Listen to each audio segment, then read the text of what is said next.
समझ में आता है। वेद गौ पृथ्वी का जितने नाम हैं उनमें पहला नाम है। तो वहां मुख्य क्या हुआ गौ का? पृथ्वी। बाकी अथवा गौण हो जाएंगे, पृथ्वी मुख्य हो जाएगा क्योंकि मुख्य रूप से पढ़ा गया है। देखो उसका संदर्भ इस तरह से है, गौ माज माक्ष माक्ष ईशोणी अवनी उर्वी पृथ्वी मयी एक वेचती पृथ्वी नाम धेयानी। ये गौ माज माक्ष माक्ष ईशोणी अवनी पृथ्वी उर्वी मयी, ये 21 पृथ्वी के नाम वेद में मिलते हैं। आप सोचने की बात है कि वेद में गौ शब्द से मुख्य अर्थ क्या हुआ? पृथ्वी। और आप बात करते हैं गाय, तो कैसे अर्थ घटेगा भाई? मंत्र याद करो जिस पर स्वामी जी ने किया है। आयम गौ कृष्णिरक्रमीदा सतन मातरम पुरा पितरंच प्रयंस्व। आयम गौ कृष्णिरक्रमीद, ये पृथ्वी मतलब घूमती है सूरज के सामने, तो वहां गौ का पृथ्वी होगा। दूसरी जगह कहां है? मकान कैसे बनने चाहिए इसके लिए आता है यत्र गावो भूरि श्रृंगा आया, मतलब जिसमें बड़े सींग वाली गाय आ जाए। अब बड़े सींग वाली गाय आएगा, इसका मकान कैसा होगा? क्या चलेगा? वहां गौ का क्या है मालूम? किरणें, सूर्य की किरणें। तो घर ऐसा होना चाहिए जहां सूर्य की किरणें प्रचुर मात्रा में आती हो। तो यदि उसका प्रसंग से आप नहीं लोगे तो अर्थ नहीं होगा, फिर तो अनर्थ हो जाएगा।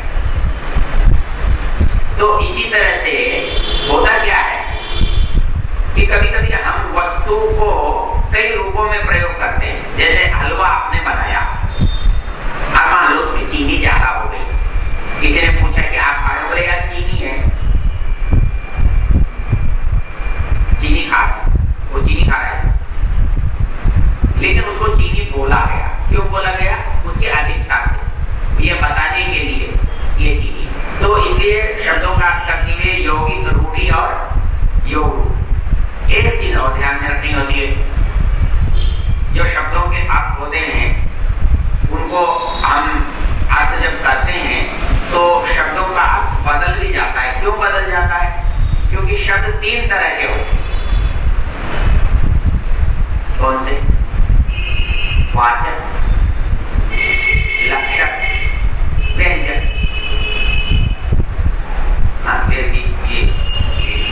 इंजीनियरिंग में तो मिलेगा नहीं।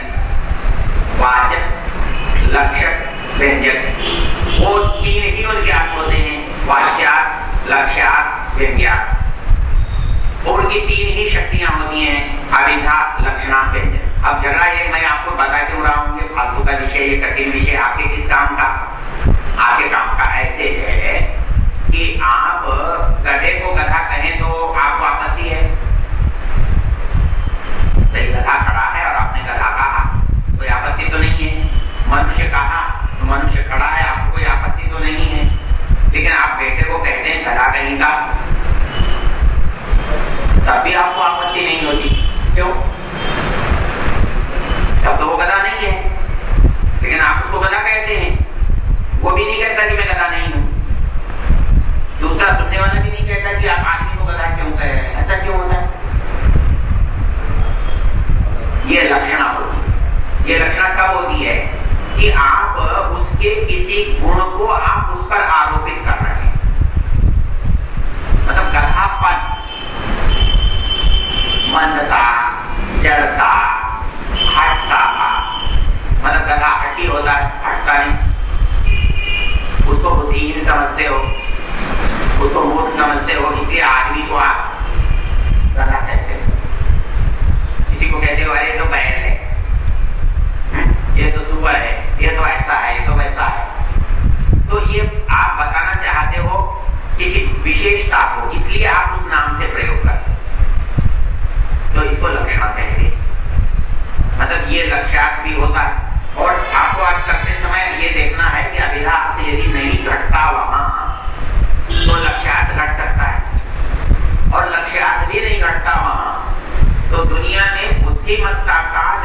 सबसे बड़ा मानदंड है वो है व्यंजना।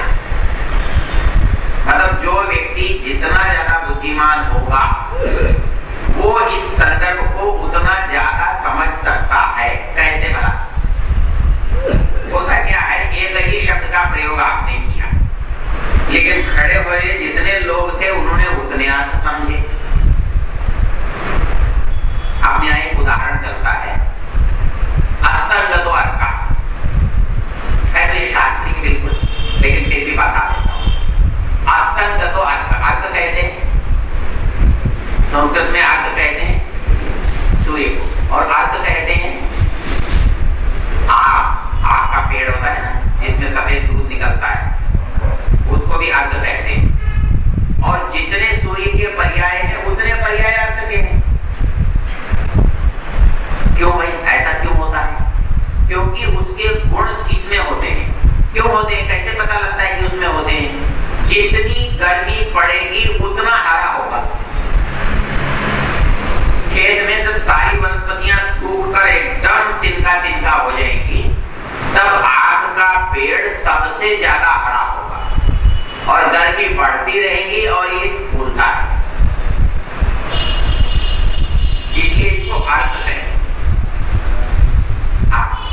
जितने सूर्य के वाचक हैं उतने इसके वाचक हैं। अर्थ और भी इसको कहते हैं घर का कोना, ये कोना कहलाता है दो दीवारों के बीच, इसको भी अर्थ कहते हैं। इसको अर्थ कैसे कहते हैं? देखो एक पंक्ति याद है मुझे, अर्के चेन मधुविन्देत किमर्थम पर्वतम व्रजेत इष्टस्य अर्थस्य संसिद्धौ को विद्वान यत्नम आचरेत्। कहता है कि जो शहर का छत्ता है घर के कोने में लगा है तो पहाड़ पर कोई क्यों जाएगा भाई? वो मधु लगता है उसे छत्ता बोलते हैं ना, जिसमें मधुमक्खियां बैठती हैं, और वो घर के कोने में लगा हुआ है, तो आप ढूंढने पहाड़ पर जाओगे क्या? तो यदि मधु जो है वो अर्क में मिल जाए तो पहाड़ पर क्यों जाना? अर्के चेन मधुविन्देत किमर्थम पर्वतम व्रजेत इष्टस्य अर्थस्य संसिद्धौ को विद्वान यत्नम आचरेत्। हमारी बात यही समझ में आ गई तो आप बात क्यों जाएंगे? किसी दूसरे से पूछने क्यों जाएंगे जब घर में हमारी बात बन गई? तो अर्थ का अर्थ यहाँ कोना। तो एक शब्द के अनेक अर्थ होते हैं, लेकिन निर्णय होता है प्रसंग से, वो कहां पढ़ा गया है। तो इसलिए वेद का जब भी अर्थ करेंगे तो वो देखना पड़ेगा कि भाई ये हमारे को अभिधा में बोल रहा है, लक्षणा में बोल रहा है, व्यंजना में बोल। व्यंजना सबसे गहरी चीज होती है, ये साहित्य में सबसे ऊंची होती है, ये व्याकरण में भी सबसे ऊंची होती है, और ये लोक जन सामान्य में भी सबसे ऊंची होती है। अर्थात आपको उसकी भाषा सबसे अच्छी लगती है जिसमें व्यंजना ज्यादा हो। एक बार वाजपेयी जी व्याख्यान दे रहे थे, हमारी कांग्रेस सरकार बहुत अच्छी है, पहले किताबों में ग से गणेश जी पढ़ाते थे, इन्होंने आकर के बदल दिया, बोले ग से गधा पढ़ा करो। गणेश जी सांप्रदायिक है तो गधा कर दिए। तो अब बात सामान्य सही गई है, लेकिन समझने वाले की समझ में क्या आया कि भाई गणेश जी की जगह गधा ज्यादा ठीक है इनके लिए। तो वो जो समझ है वो कैसे पैदा होती है? वो व्यंजना से पैदा होती है, वो बुद्धिमान के मस्तिष्क में पैदा होती है, वो किसी सामान्य व्यक्ति की समझ में नहीं आती। जैसे भाई बंद करो,